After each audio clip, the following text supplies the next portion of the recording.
Thank you for inviting me. My name is Mahesh Pathak. I'm PhD in International Relations and Diplomacy. Thank you, Mr. Ko, Center for New Exclusive Asia, Mr. Tien, Global Governance Institute, and Dr. Tien for inviting me. Thank you so much. And I would like to welcome panelists, guests, ladies and gentlemen, and all participants. My network has some issues. Shall I shut down the video and start talking? Okay.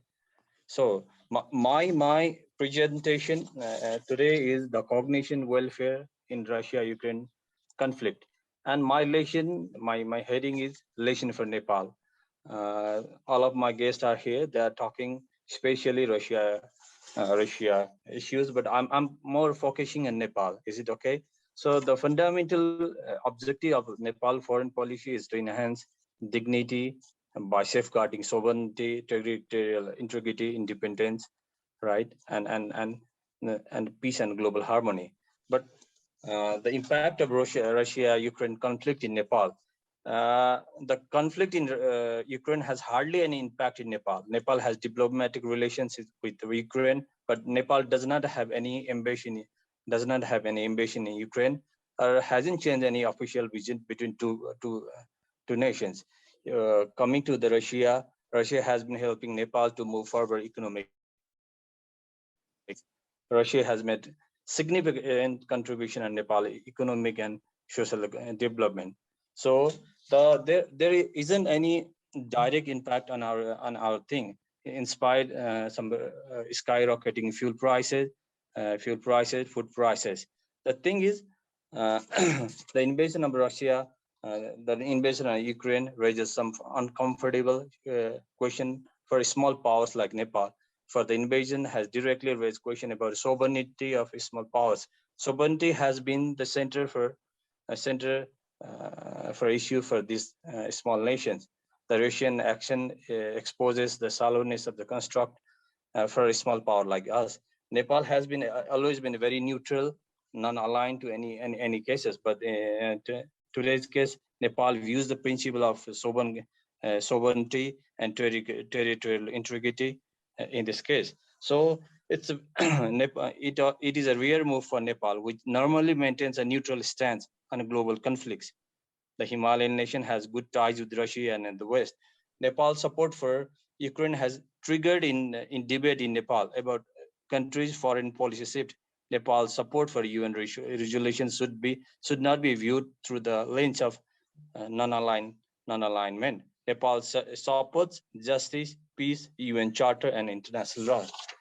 So, what's the Nepal position on geopolitical condition? Nepal enjoys excellent bilateral ties with India, China, and Western countries. Nepal shares its border with two giant nations, China and India, like Ukraine shares with NATO countries and Russia.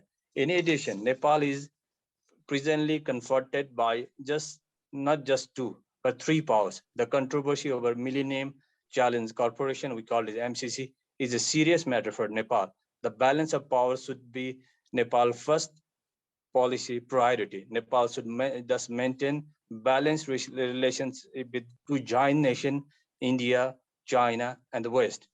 Over the past few months, the discomfort between the US and China has more visible in Nepal.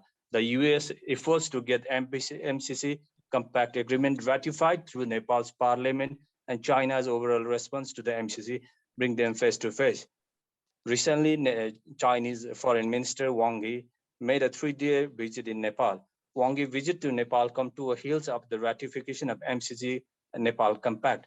Parliament ratified the 500 million American grant and amid reservation from the Beijing. During the visit of US official in Nepal, they gave a statement that if the MCC doesn't get approval of the Nepali government, Americans will understand this has not been ratified due to pressure from China, directly violation of other country internal affairs. In response to the statement, China has said that MCC agreements should not be put Nepal's sovereignty at risk and labeled MCC as a potential Pandora's box for Nepal. Okay. Furthermore, during the Chinese foreign minister 3 days visit to Nepal, they released a statement, 3 supports for Nepal. Mr. Wang has stated that China opposes any attempt to undermine Nepal's sovereignty and engage in geopolitical games. On 2019 to October 29, 19, presidency visited a very state visit to Nepal after 23 years. It is a strategic partnership. So he focused on trans-Himalayan rail line between Nepal and China under the BRI framework. So he again emphasized that Nepal won't be landlocked from today. Nepal will be land-linked country. So this is the issue. So the furthermore, that doesn't meet the interest of has to be interest for major power. Nepal has revolved pressure from India and China to join BRI during the core interest of major power issues, peace and relations risks of intervention. Further, we have to make a critical decision that the MCC is very critical here in Nepal.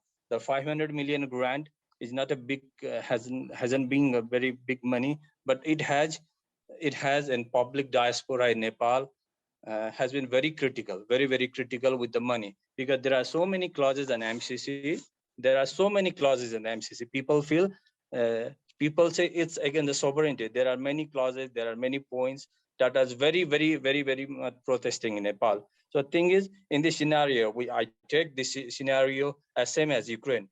The big powers between West and Russia, the Ukrainian, and the Nepal has been sandwiched between India and China. So it's very important to have a very balanced, very correlation between big powers, including West. Thank you so much.